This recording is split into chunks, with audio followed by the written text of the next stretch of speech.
What's up everybody, my name's Alex McGregor and today's video is all about this little filter. It is a light pollution filter made by Move Shoot Move, and I've been shooting with it all night long and I just wanted to share what I got with you guys.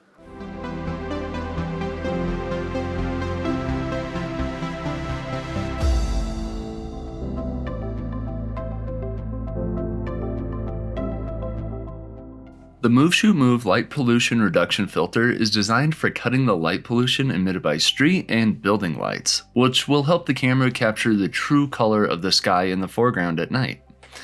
This light pollution filter is made of titanium glass and is only 2 millimeters thick, and the entire structure, including the aluminum ring, is only 5.5 millimeters thick and only weighs 23 grams. This filter can significantly reduce the transmission of light from sodium and mercury vapor lamps, which are mainly located in the range from 575 nanometers to 600 nanometer wavelengths. Sodium vapor and mercury vapor lamps are the most common used in street and industrial lighting, and they emit an ugly yellow and orange glow, which will ruin the details in the stars and greatly change the color that we're getting and make things look very unnatural. This filter is able to block out the wavelengths from 575 to 600 nanometers.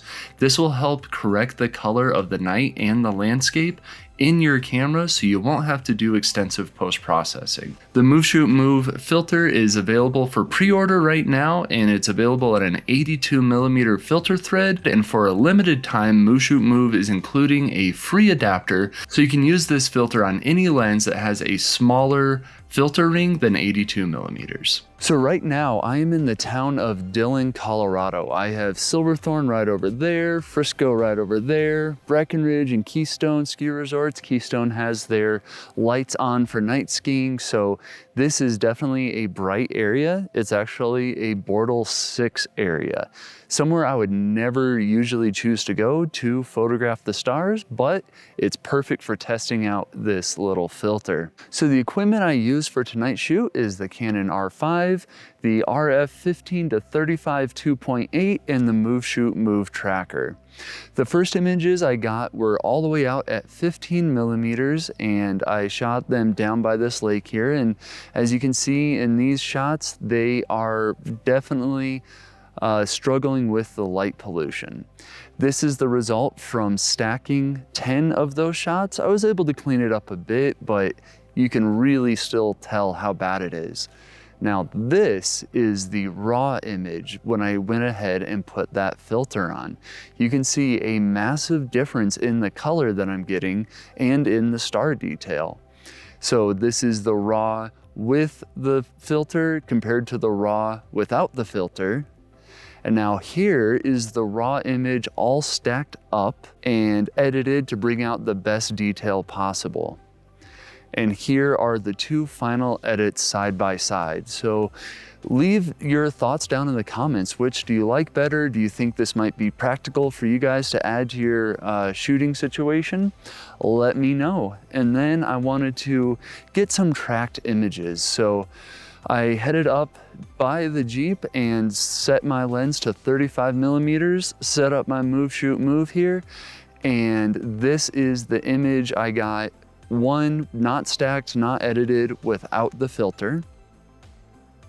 This image is not stacked, not edited, with the filter, so you can see the difference it makes. Here's them both compared side by side. And now this is me doing my best editing and stacking of 3 4-minute shots without the filter to try to get some detail in Orion. And this is my best efforts. Again, 4-minute shots, 3 of them stacked and with the light pollution filter. So you guys can judge for yourself how this filter did, what you think about it. Please leave me a comment down below and let me know if you have any questions or what you want to see tested out next with a light pollution filter. I'm going to interrupt myself real quick. While I did love the way the 15 and 35 millimeter shots were turning out, I wanted to test this filter a little bit more. So I grabbed my 85 RF 2.0 lens and stuck it on my R5 and stuck my R5 on my Skywatcher Star Adventurer and headed out into my backyard, which is in a Bortle 4 zone. And I decided to photograph Orion again. This time I was doing 2-minute exposures, and I took 30 exposures, both with and without the filter, and chose the best 20 from both sessions to stack. Now you can see the photos for yourself. The first one is raw without the filter, then raw with the filter. Now this is what I was able to do with editing. So first we have no filter edited. Now with the filter edited. And here you can see them side by side. And the biggest difference I noticed is that adding the filter brought out more of the nebulosity and the reds. And it seemed to add more contrast to the nebulas because it was filtering out all of the haze caused by the town's light pollution. So here they are side by side, and you can let me know what you guys think. If you'd like to pick up one of these filters, there's links down in the description below. If you're purchasing anything through the Move Shoot Move website, use the code ALEX at checkout for 5% off of your order, and that will mean a ton to me, so thank you very much. If you want to see more videos like this, hit that subscribe button, hit that like button while you're down there, and I'll see you on the next one.